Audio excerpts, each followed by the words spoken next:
आदरणीय स्वर्गीय रजनीकांत सिंह जी के पुण्यतिथि पर हार्दिक श्रद्धांजलि अर्पण करना चाहता हूँ।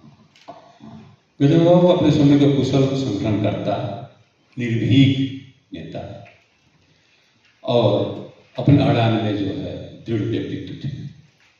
हम लोगों को अवसर मिला उनके कार्यकर्ता होकर के काम करने का, और उनका देहावसान के बाद जो जिस पार्टी को उन्होंने निर्माण किया था, सद्भावना परिषद से लेकर फिर सद्भावना पार्टी के रूप में, नेपाल सद्भावना पार्टी के रूप में, वो विभिन्न कालखंड के कालचक्र में जो है कहीं न कहीं विभाजन का भी शिकार हुआ, और आज भी हम लोग यही देख रहे हैं। एक बात क्या है कि गजन बाबू जिस समय राजनीति शुरू किए थे, हम लोग उनके साथ एक सहयोगी के रूप में थे, कार्यकर्ता के रूप में थे। तो भूगोल एक था, झापा से लेकर के और कंचनपुर कैलाली तक का पूरा भूगोल एक था, जो है मधेश का भूगोल एक था। लोगों में भी यह भावना था, भावनात्मक रूप से, चाहे झापा के राजवंशी ताजपुरिया गंगाई हो या कंचनपुर के राणा थारू, कि हम मधेसी हैं। मैं इसलिए इस बात को उल्लेख करना चाहता हूँ। और आंदोलन का संतोष ने कई बार जो है जिक्र भी किया, बहुत आंदोलन हुआ, बहुत संघर्ष हुआ, होते गया। उन्होंने एक आवाज दिया। एक विद्वान ये लिखा है कि कम्युनिटी इन इटसेल्फ से कम्युनिटी फॉर इटसेल्फ।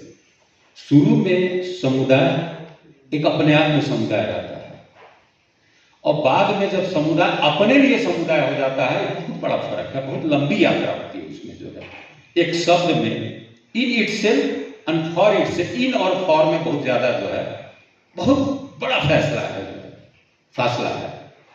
उसको उन्होंने जो है कम्युनिटी इन इटसेल्फ, यानी समुदाय जो अपने आप में जो एक पहचान खोज रहा था, उसको मिला, आवाज खोज रहा था, उस आवाज मिला।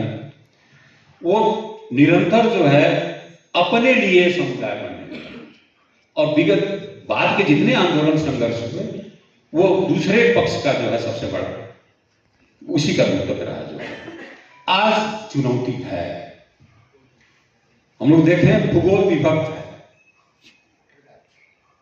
एक मध्य प्रदेश के नाम से आप लोग 8 जिला के जो हैं, हम लोग मध्य प्रदेश में नहीं हैं, हम लोग बाहर हैं, हम लोग लुम्बिनी प्रदेश में हैं। और याद दिला देना चाहते हैं कि पहले 48 साल के निर्वाचन में लुम्बिनी प्रदेश ने ही नेपाल सद्भावना पार्टी को 5 सीट दिया था। अब गजन बाबू अकेले जीते हुए थे, जो है अभी के मध्य प्रदेश में, हाल के मध्य प्रदेश में। यानी कि वो भावनात्मक रूप से हम एक थे। क्या हो गया कि हम अलग थलग हो गए? और क्या ये चुनौती है हमारे सामने कि हमको एक भावनात्मक भूगोल हम एक नहीं कर सकते, कि हम ज्यादा आश्वासन देने वाले नहीं। भूगोल हो रहा था वो जब डॉक्टर बाबूराम भट्टराई के समय में एक अंतिम एक निष्कर्ष निकलने लगा था, तो 2 प्रदेश की वहां बात आई थी, अभी का ये मध्य प्रदेश और इधर नौलपरासी से लेकर बर्दिया तक।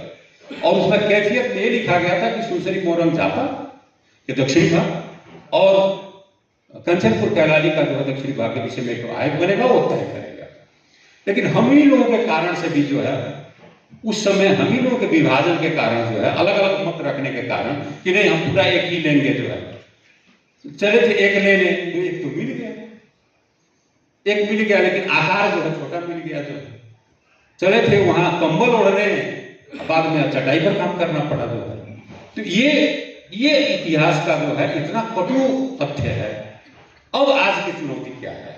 उन्होंने बड़ा सीधा सवाल कहा है कि जितने मधेश केंद्रित दल हैं, और साथ साथ जो पहले भी गजन बाबू ने जो है एक शुरुआत किया था, MS थापा और गोरे बहादुर पांगी का जनमुक्ति पार्टी था, हम लोगों का सहकार्य हुआ था। जगह जगह जो है संयुक्त कार्यालय जिला जिला का खुला हुआ था, जो है, लेकिन वो सहकार बहुत दिन तक नहीं चल पाया था।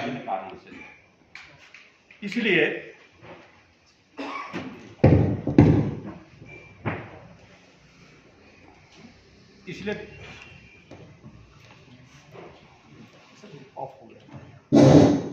जो है आज वो चुनौती फिर जो है उसको हम लोगों को करना कि पहले मध्य केंद्रित दल जो है, जो दिल के टुकड़े बिखर गए, कोई इधर गिरे कोई उधर गिरे, हम लोग जो है कई जगह गिरे हुए हैं, पड़े हुए हैं। जो है साथ साथ काम किए, साथ साथ संघर्ष किए, साथ साथ आंदोलन किए, सब कुछ किए।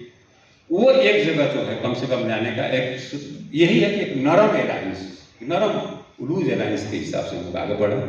और साथ साथ ये न भूलें कि इस देश का जो है सिर्फ इसी पर से काम नहीं चलेगा, जो उत्पीड़ित है, आदिवासी जनजाति है, उनके साथ भी एक नरम अलायंस हम कह रहे हैं।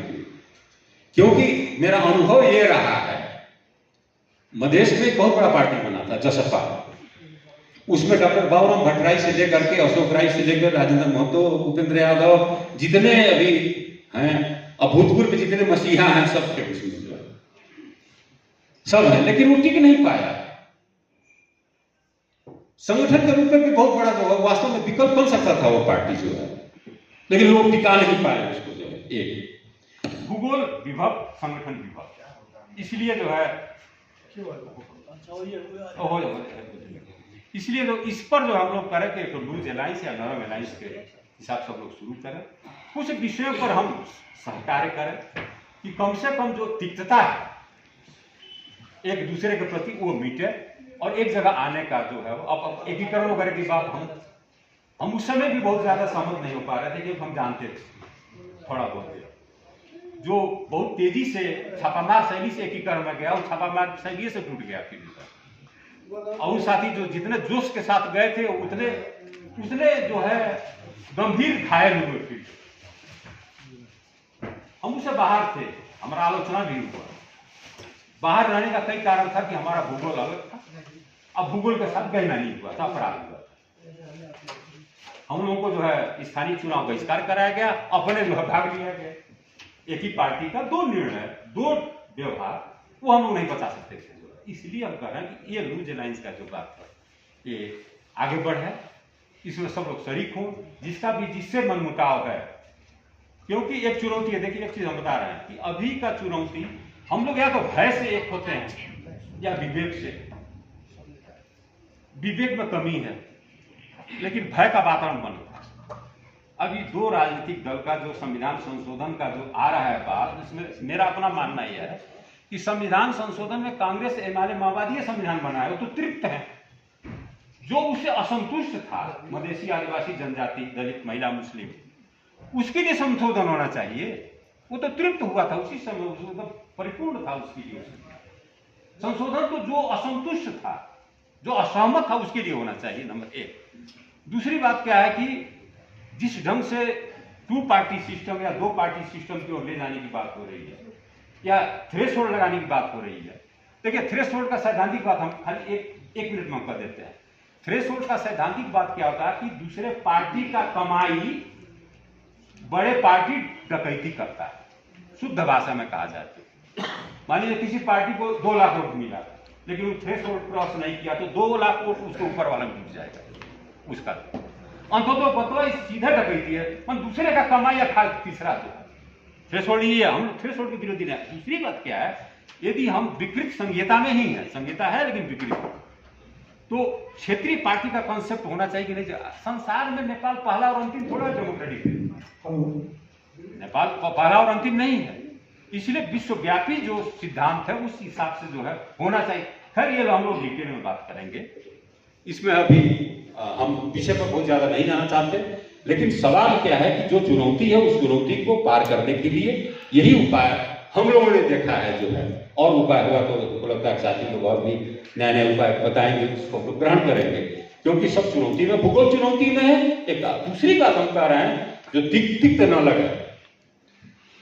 तब उस समय हमने कहा कि मधेसी पूरा एक इकाई के रूप में संगठित था।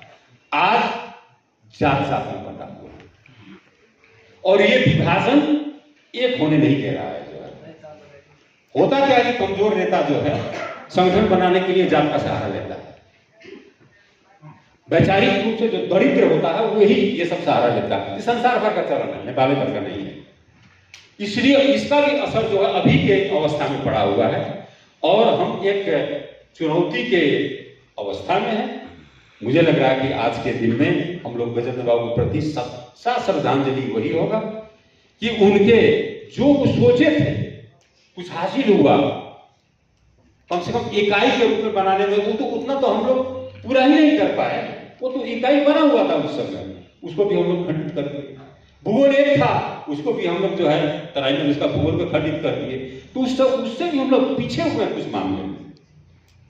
कहने के लिए तो बहुत आंदोलन हुआ, बहुत संघर्ष हुआ, संहिता हुआ, संविधान बना, ये सब तो है, लेकिन जो है उनका वो सोच पर मेरा आग्रह यही है सभी साथियों से कि उसको जो है उस सोच को जो है सार्थक बनाने के लिए हम प्रतिबद्ध होकर के जो है एक नरम अलायंस है, नरम लूज अलायंस के रूप में हम लोग आगे बढ़े।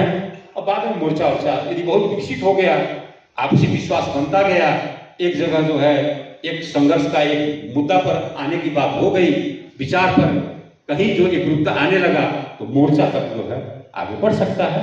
यही करते हुए जब मैं पुनः स्वर्गीय गजेंद्र बाबू को हार्दिक श्रद्धांजलि अर्पित करते हुए आप सभी नेताओं साथियों को जो है धन्यवाद देते हुए मैं विदा होना चाहता हूँ। जय मातृभूमि।